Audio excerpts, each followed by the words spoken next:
All right, Tess Hackworthy joins us on Wisconsin.golf after a very impressive 68 here at Shadow Ridge course, the Faldo Championship course in the third round of LPGA Symetra Tour qualifying. Your first go-round at this in the desert heat, and you shoot 68, needing to do it to even have a chance at playing tomorrow.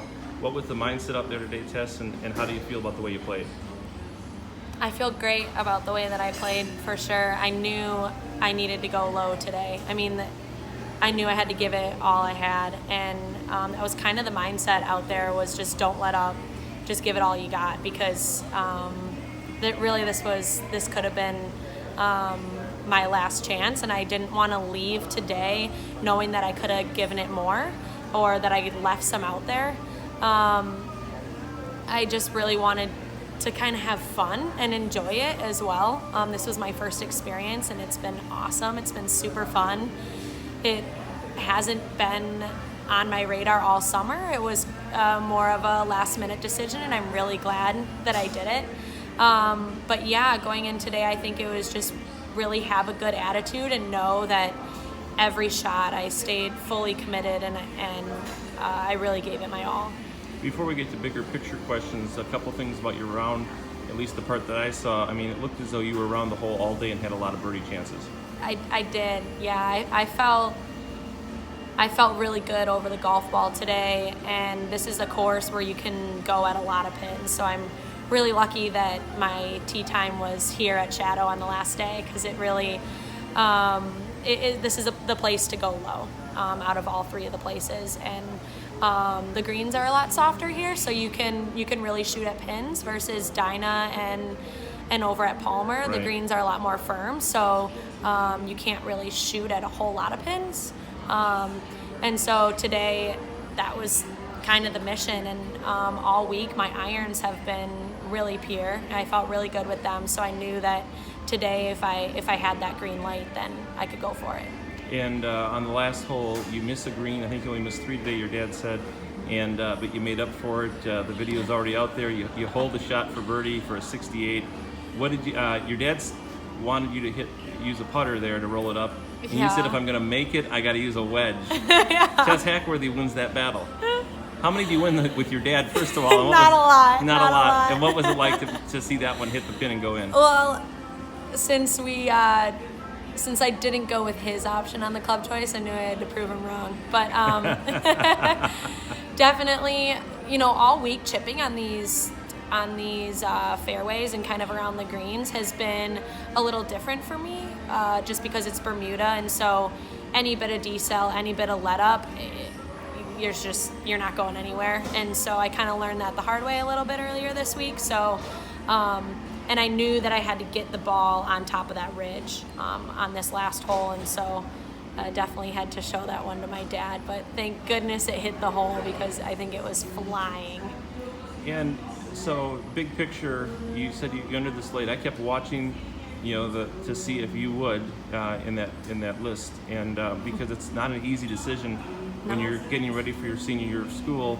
And do you look that far ahead and try to get some sort of Symetra status, so if you are going to give it a shot, you don't have to wander around trying to find a place to play? Right. And I mean, what was the final verdict that went into saying, yes, I'm going to give this a shot? Yeah, so it obviously took a lot of thought, a lot of discussion, talked to a lot of my mentors about this decision, and it wasn't an easy decision, but what really was the yes was the fact that I was thinking about it, and I didn't want to regret not at least trying. And I think this is the perfect time to try, to get out here, see what it's like, experience it, compare my games to people that are already out here. And, I have the thought of going pro after school, and so this is kind of the perfect opportunity to give it a try, see if I like it. And, I've had a great time this week. It's been awesome. I really hope I have an opportunity to play for tomorrow. We'll see. But once this week's over, the next focus is my school season. I have a team to attend to, and I'm super excited to play with them. We start right when I get back, so wow. I can't wait. There's been some girls out here that unfortunately had to miss a couple of their practices, but it worked out well for me that right when I get back is when we start practice. And this can only help you with, being, it's a different perspective out here. For sure. And you're going to take something back that you never would have dreamed of maybe having going into your senior year. Yeah, definitely. I think that, no matter what happens, if I make it tomorrow, if I don't, I'm really glad that I was able to finish today on a strong note. I know that my game is right there. It's super strong. And, if there's some things that I need to work on going into my senior season, it's tighten it up around the greens and maybe stay a little bit more even keel mentally. I think that's what got to me yesterday, and today I did a really good job bouncing back that way. Yeah, you've got two different experiences among former Badgers to draw from. You've got Jessie Gary, who's been out here a long, long time. Yeah. And then you've got Lexi Harkins, who tried it, didn't like it, and now is on with her life. What did you learn from each of them about what they saw out here? Yeah, after talking to Lexi, it seemed like she really liked it, and she said, it just wasn't for her, and that's how it is for a lot of people, and some people really enjoy it, and some people don't, and I give her a lot of credit for at least trying, seeing what it's like, and giving it a go. She had a great run at it. I mean, she won the Colorado Open, and she had some great finishes on Symetra, and I think kind of what I learned from Lexi after talking to her about it is managing it. It seemed like she was driving by herself a lot, and it seemed like she made some really good friends out here, which I'm excited to do if that's the path that I try to take. But I'm also really fortunate that if I do decide to take that path, I know I won't be alone. I'll have my dad with me. We talked that if that's a decision that I make, that he will be with me every step of the way. So I think that's a positive, to have someone with you along the way. I know Jenna has talked a little bit about that. It's not the fact that you get lonely, but and it's great that there are people in the same boat that are out here with you, but I think managing that aspect is super important. And it's hard because if you're not Casey Danielson or somebody that's got some, not necessarily status, because everyone has to earn that out here, but stature. You really are. This tour is full of classic underdogs, and but you've always been one, so it's you've always overachieved, and your game continues to get better. Is that what you kind of cling to? Is maybe there's a whole nother ceiling there that you can't even imagine right now?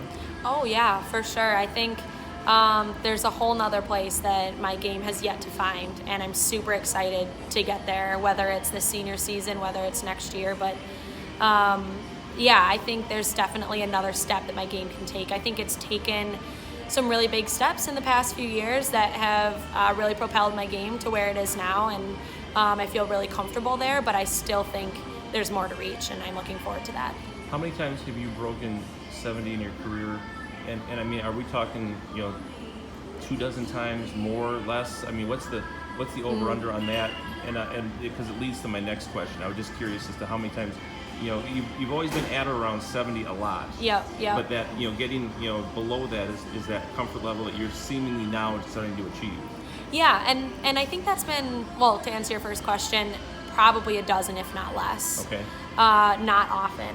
And I think one thing that has helped my game in the past few years is I've been able to get comfortable being under par. And I think that is mentally really tough, is once you get under par, it's a great place to be, but can you mentally handle it? And do you have that drive to go even lower? And I think my mental game has finally gotten to the point where I have the urge to go lower and lower once I get there, versus playing on defense and just trying to hold what you already have, which is kind of how my game used to be a few years ago.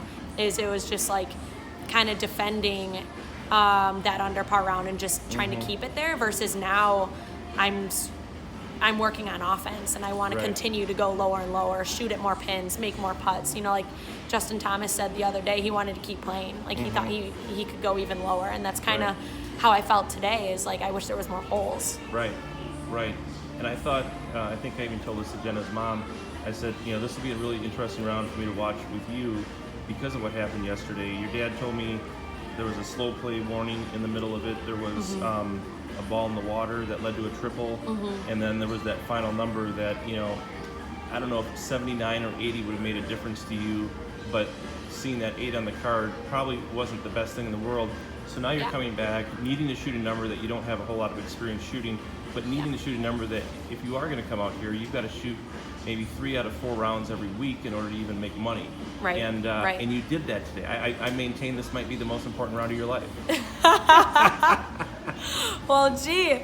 I mean, because of what you did in those all those circumstances. Yeah. There was definitely a lot flying against me mentally, and I think it really helped that I was able to lay everything out yesterday afternoon, kind of discuss what happened, what could have been done differently, and you know, it was just an unfortunate day yesterday. I thought I was playing well, and honestly, mentally, it was a roller coaster, and it was really tough to find that even keel mental state, which today I found. And I made it a challenge for myself to get there and to stay there all day and just to have fun with it. And that's what makes the game so much fun to play, you know, like rounds like this when you can just stay happy and find the positives in every shot. Right. Yesterday I found myself kind of finding the negatives in a lot of the outcomes, and that really hurt. Whereas today, even if it was a negative outcome, I was able to just kind of assess the situation and execute from there and just accept what happened, no matter what the outcome was. And I think that really helped me bounce back from yesterday. So if you don't make it, how soon do you fly out? What's your schedule if you don't play tomorrow? If I don't play tomorrow, I have a flight Monday morning regardless. Okay. Yeah, so hopefully I play tomorrow. Right. We'll see. Right. If I don't, I'll still be pleased with the way that I finished the tournament. But yeah, I'll be out Monday and we start practice Thursday. And if you do play tomorrow, you get another shot at the Dinah Shore course. Yes. And, you know, I mean, such great history there, wonderful layout. And what did you learn the other day? And then how will tomorrow be different than maybe, you know, was that your first day here? I mean, that was your first, that was when you shot the 74. So, I mean, you played really well in there, but, you know, again, it was at the start of a very different week for you. Yeah, definitely. I think, you know, if someone would have told me that I shot 74 the first day at Q-School, I would have been, yep, you know, count me in. So I was really pleased with the way that I started the tournament. That Dinah Shore, I mean, that place is super special, and it feels so surreal to play there where the pros play, and we see them on TV all the time jumping in the water. I mean, that 18th hole is just legendary. Yeah.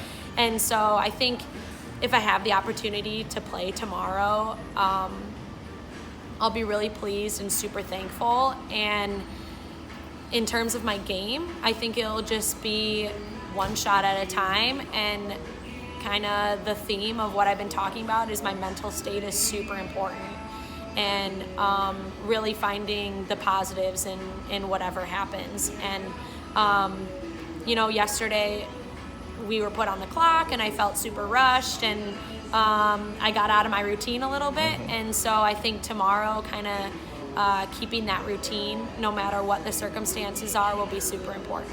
Well, let's hope for the best. Hope you play tomorrow. Thank Tess, you. great job today. Thanks, Rob.